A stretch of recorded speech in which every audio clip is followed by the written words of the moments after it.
গাঁজা সহ একজন লোক ধরা পড়ছে স্যার। গাঁজাটা পরিমাপ করা হয়নি এখানে স্যার। মালটা ফিটিং আছে হচ্ছে এই যে এনার পেটে। লালমনিরহাটি যাবে। লালমনিরহাট কোথায়? এটা ঠিক জানি না মানে প্রথম আসতো স্যার।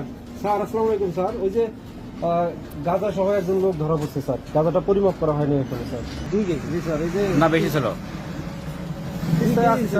হ্যাঁ 2 কেজি ছিল, মানে এখনো পর্যন্ত শরীরটা জানা নেই, মানে কত আছে ফিটিং করে দেওয়া হয়েছিল তো।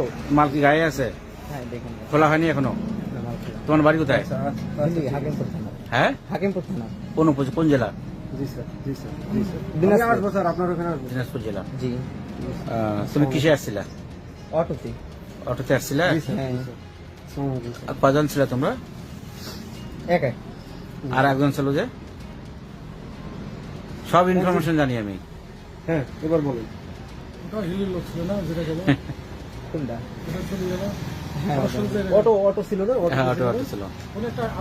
ভাই একটু হ্যাঁ কথা।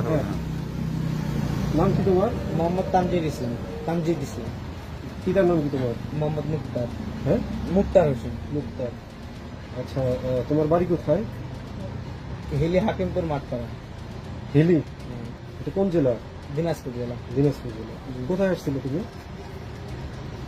জি স্যার, এটা সত্যি কথা জানি না যে আমি প্রথমে গেছি বিরল লেগে যাবে। বিরল লালমনিরহাটি যাবে। লালমনিরহাট কোথায়? এটা ঠিক জানি না মানে জানো না? প্রথম আসতো? জি। আচ্ছা ঠিক আছে। জায়গার নাম জানো না তুমি? তারপর তুমি এখন কোথায় যেতেছিলা? হিলতে। হিলি? পানিতে নামছিলা তুমি না? পানিতে নামছিল তোমাকে একদম মানে দেখুন পানিতে নামছিল। এই পাশে দৌড়ে ধরা হয়েছে আর কি তাকে। দৌড়ে ধরা হয়েছে আর কি। যাই হোক অনেক কষ্টে আমাদের ফোর্স যারা ছিল তারা গ্রেপ্তার করছে। তোমার বাবার নাম কি? মালটা ফিটিং আছে হচ্ছে এই যে এনার পেটে।